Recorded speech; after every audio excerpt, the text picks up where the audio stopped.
Hi, this is John with The Evolving World. Today I'm doing a video on maximizing the EV experience. So I've owned my car for about a year and a half, and I think I got it all figured out of how to get the most out of driving the car. At first I was basically home charging exclusively for about the first 6 months or so, which is what a lot of people do. And that's actually the most convenient thing to do. I mean, it's super convenient. I mean, because it doesn't really matter if it takes 12 hours to charge the car. Because if you're at home for the night, you simply just plug it in when you come home and then you let it charge overnight. And then, the next day it's fully charged and ready to go. You just simply unplug it and then off you go. And you got a fully charged car again. So some of the cars have 100-mile range. Some of them have 80. Mine has about 60.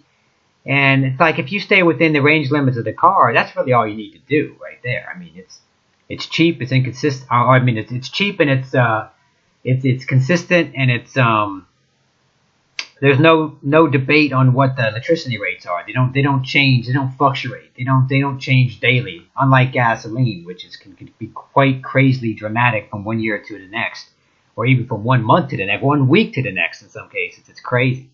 But you don't have to worry about any of that drama. You don't have any of that with owning an electric car. It's great.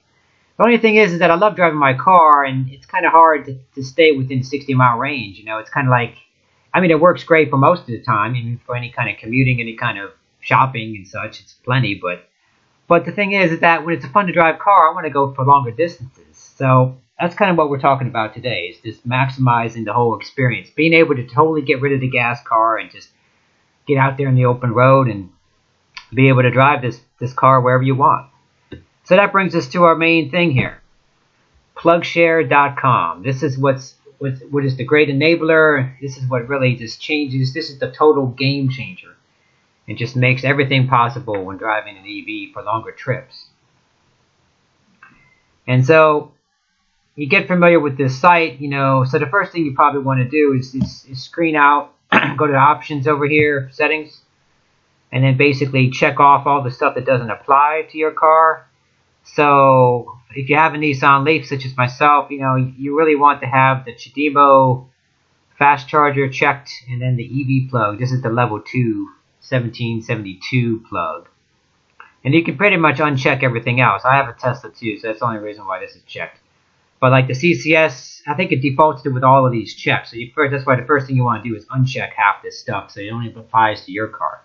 Because the CCS is like the other plug. That's the BMW. That's the German cars and the American cars other than Tesla. And then you want to go down to networks and so yeah, I only have memberships with 2 networks, Chargepoint and AeroVironment. Those are the only 2 that seem to make any sense for where I live. But of course, this is highly variable depending on what particular part of the world you live in, or what part of the state you live in, and what city you live in and such. But I find that EVgo, I looked into EVgo and Blink, and I found that both of those are extremely expensive and inconvenient. Actually, the EVgo has a pretty good system, but their prices are just crazy. It's like ridiculously expensive. It's basically like paying for gas. It's ridiculous. There's no reason to pay that kind of money. So basically, we uncheck all that stuff and just get rid of that. And then how you use the system is pretty easy. It's pretty self-explanatory. So the orange are the DC fast chargers, and then the green, of course, are the L2 chargers. And so if you're going L2, the only time I would do an L2 charge would be as if I'm going someplace like a museum or something, or like a shopping mall or something, someplace where you're going to be for 2 or 3 hours. And then in that case, you can actually stand the charge. It's not that big of a deal. A lot of times these are free though, so that's one of the conveniences of it. Of course, but in a lot of cases, the high-speed chargers are free too. So this is I'm going to show you a couple examples of how you use the site and how you can get around and how it's very useful. So this is one of my favorite locations right here. This is located about 27 miles away from my home, right on the freeway. Very easy, very convenient access. So this is Nissan of Fife. This has a plug score of 10.0, which means everybody's happy. Everything's reliable. The charging systems are working. They're not broken half the time, because some of them are. You'll find that when you do research at these different sites, that some of them are very reliable, some of them are very unreliable. And so yeah, it tells you, how many ports it has. So it has 1 CHAdeMO and it has 3 level 2 chargers.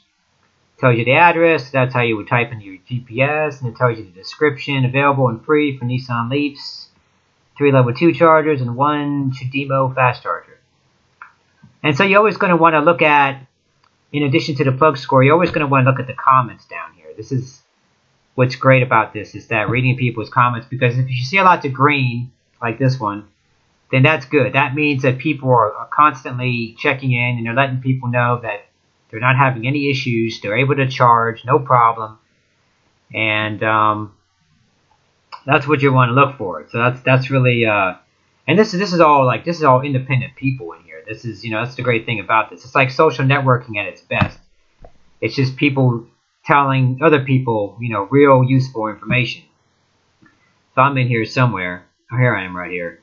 So yeah, I usually don't even comment that often unless there's just like nobody has commented recently.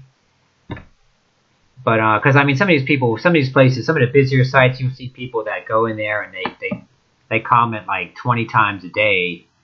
It's ridiculous. You don't need to do that. It's like, once a day is fine. Just let other people know that it's up and running and it's not broken. So let's go and take a look at some others here. Let's take a look at this one down here. See what this one is. Okay, so this is CarPro's Kia of Tacoma. So this has a plug score of only 1. That's not good. That probably means there's issues. And so this tells you what network it's on. So it's green lots. And it says it's available. But yeah, I'm not familiar with that charging network. I think I still have that checked off there. I probably need to look into that if I want to screen that out in the future. But then it tells you what the cost, $7 per hour. Man, that's kind of pricey. That could be ridiculously pricey. What happens if you park the car there for 2 hours? My goodness. So it says 24/7. Charger may be turned off at night. That's not very convenient. And then so you have to read the comments. Always read the comments because it tells you what's going on. So it says it's all red. This is exactly what you don't want to see. Wow, this is going way back to October, September, November, February. Wow, station broken, not knowing when it will be available again. Jesus. See, that's a prime example of something you want to avoid. I mean, that's the complete polar opposite of the other one over here. So that's, and sometimes too, like the Kia dealerships and the Nissan dealerships will be very dedicated to charging only cars that are made by the manufacturer too. So like that Kia, for example, would only apply to other Kia drivers. So that would probably be just a Kia EV, or the Soul EV, I think is the only car that they have right now.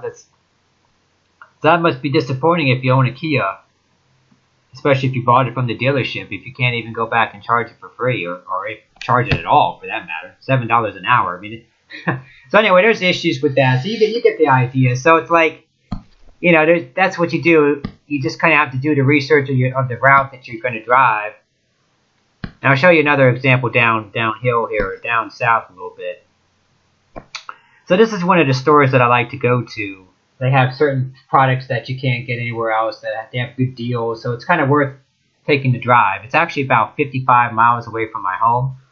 So I don't go there very often, but when I do, it's like I usually pick up a bunch of stuff, and it's good. It's like something that's good deal on prices and such. So the only problem with this one is that being 55 miles away, I cannot make the trip even in one way. It would be marginal if I could make it even one way, but so what I usually do is I stop at the Fife Nissan, and then I'll charge up there, and then I'll continue on. But even making it back can be an issue because it's about another 55 miles. So it's so 110 total. So it's like it ends up being 55 miles just to make it back to the Fife Nissan. So that's even marginal in cold weather. So what I find that I do is I usually just drive down over here to this place. And though it's only a level 2 charger, it's actually a very nice charging location. It's actually the Department of Ecology. It's a government building. And so it has a plug score of 10.0. And it actually has 8. It says, see, this is actually not even updated right here. It says 3 wall outlets. It's actually 8. I was just there a couple days ago. So it's actually 8 now, not 5. So they actually have 8 charging stations. But the only problem is it's level 2, so it's a bit slower. And you have to have Chargepoint cards. So that's something, as I mentioned before, I'm a member of the Chargepoint network. and the AeroVironment.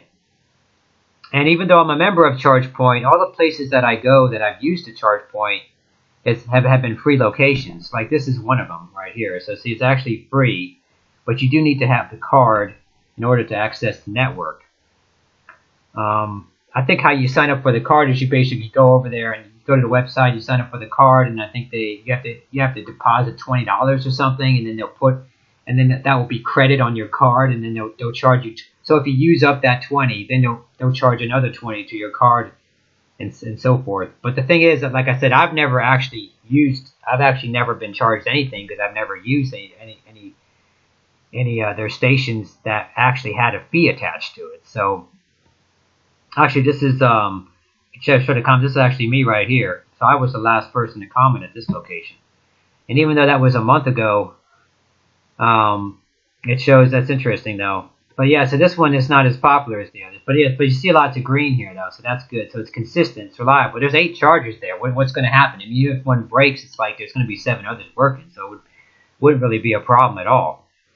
But anyway, this is I think a lot of people that go to this location are people that work there, perhaps, you know. So it's not as popular of a location, and since it is only a level 2, it's kind of just not as convenient. So I'll show you some other examples of the charging. I think this is the one I think this is another Nissan dealership, right? Yeah. Okay, so here's Olympia Nissan. So this has a plug score of 8.6. It's a little bit less. So this is a Chargepoint, so it's the same network. However, this is where it differs. Cost down here, DC fast charge, $15 an hour, $5 minimum. It's available 24 hours. Level 2 is free, but if you want the fast charger, you got to pay $15 an hour, $5 minimum. Now my car only holds about 11-12 kilowatts. If I charge it all the way down from 10% up to 90%, it only holds about 12 kilowatts. At 9 cents a kilowatt, that's only about $1.10 for me to charge the car at home. And if I charge at the Fife Nissan, that's free. You know, it's free. But at this particular location, this is a Nissan dealership, but they have different views of it. So this is so their idea is $5 minimum. I mean, that's a little bit psychotic. I mean, I'm surprised that there's even that high of a plug score on that one. But I guess I don't know. I guess people want to pay. But see, sometimes you'll see like see there'll be a red, so error messages. Sometimes there's error messages. But see, that's why. So as long as it's all current, so it looks like everything's looking pretty good here. But I don't know. I mean, it seems kind of pricey for that. I don't know who would want to spend that kind of money, but I mean, if you're in the area, I guess that's what you do. So this is another one that I've been to, AeroVironment. So when I make my trip down south here, this is the route that I go on right here. So this is part of the AeroVironment network. So this has got a 10.0 plug score. I have it start off. It's one of my top favorite places to go. So I've been here a couple times. But you have to be a member of this network. So it tells you that they're both available, and this is the address, and then of course the AeroVironment fees. It says $7.50 for such and such, but it's actually only $20 for unlimited miles, which is what I have, which is what I paid into, which makes it an excellent buy, because for $20, unlimited miles. I mean, that's I'm gonna get to that later though. I'm gonna work my way over to that. But you can kind of see what the difference is. So PlugShare is really the great thing that kind of shows you everything. Here I am right here. This is one of the times that I was there.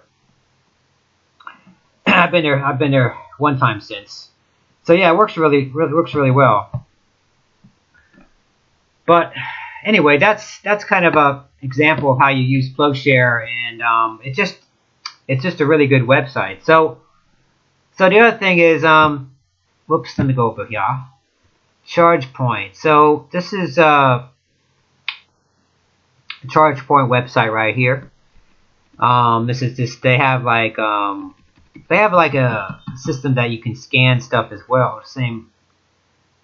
You can view stuff the same way as you can on the other site. And then the reason why I became a member of the AV or the AeroVironment network is that it's part of the West Coast Electric Highway. So this would only pertain to people living in Washington and Oregon, well, Western Washington and Western Oregon. but it really enables to be able to drive a shorter range car such as mine a much, much longer distance. So that's why I recently became a member of this.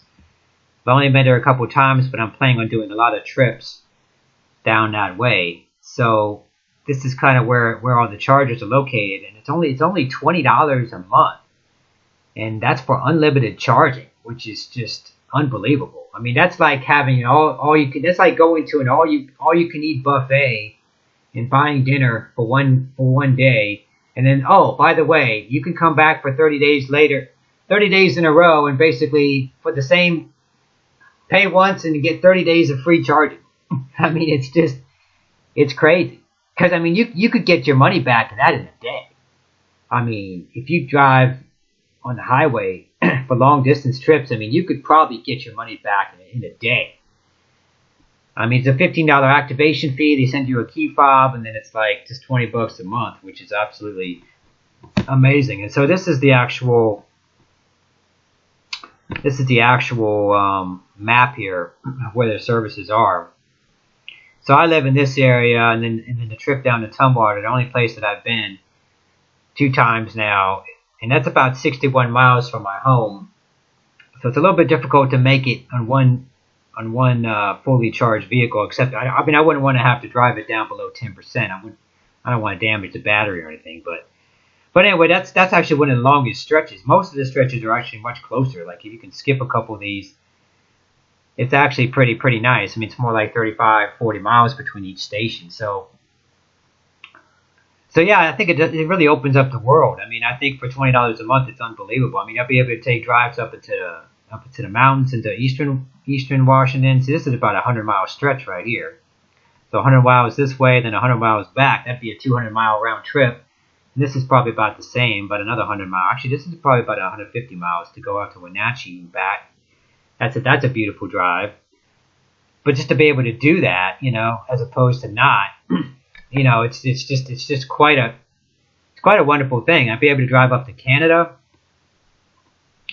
And then the main reason I got it is I wanted to be able to drive from Seattle to Portland, because I really enjoy going to Portland a lot. And I've been wanting to go for a long time. I would really like to drive a Leaf, because it's certainly, even with a 60-mile range, I mean, this is about 180 miles to get to Portland. So you would have to stop probably about 3 times. Probably, I think I could probably make it to Tumwater on one charge, and then make it to Castle Rock, and then maybe Ridgefield for a quick short stay, and then I could go to there's a Nissan dealership in Vancouver that's free that has a CHAdeMO charger. So I think I'd be able to make the trip pretty effortlessly, and that would be 180 miles one way, and then come back the same day, be there all day, and then come back the next. I would probably be able to put 400 miles, pretty much 400 miles, maybe 450, maybe even 500 miles a day on the car if I wanted to. And so just the cost of making that trip, I calculated out at about 40 miles per gallon, about $3 a gallon for gas. That's about a $35 trip right there. Maybe 40 or 50 depending on if you put 450 or 500 miles on it. You know, so I mean that's a $40-50 trip. So I've already got my money. So all I have to do is make that trip one time, which I'm going to be doing later this week. And so I mean you get your money back right there. You know, and then that's just the tip of the iceberg. I mean, you can go all the way down to California, the entire length of I-5 down to California, and it's like, so that's probably another, man, I don't know, that's probably another 300 miles from Portland. So it's like, and then you got the beautiful Oregon coast. This is one of the best driving roads in the world right here. I mean, I've been wanting and wishing and waiting for the ability to drive my Leaf along that route, and so that, you know, they have this network's available. I mean, it's new to me. It's actually been available for a few years now. I think some of these stations are newer. I know that they had the highway. They had the highway up and running, like this route, the dark green route right here. They had that up and running like 4 years ago, I think even. But I think a lot of these little highways, they've added more stations since. So it's really nice. I mean, I think I could definitely see myself taking a trip to the Oregon coast. I usually like to make that trip once or twice a year anyway. Now, I haven't been there in the last couple of years, so I mean, I could definitely see doing that 2, 3, 4 times, I mean, that's just a beautiful drive. Just for the fun of it, it's kind of hard to pass up. All you really need is time. I mean, obviously it doesn't cost anything money-wise. I mean, it's going to be basically after the first round trip to Portland, it's free. Everything else after that is free. I mean, you get your money's worth in one trip. So it's just having the time and then the desire to do these things, which just so happens to be my predicament. But anyway, I'm going to be covering that in future episodes and my experiences with that, see if it really works and such. And yeah, so I think that's all I got for you today. I hope you enjoyed this video and found it informative. And like, subscribe, and if yeah, I guess there's more to come. Thanks. Bye.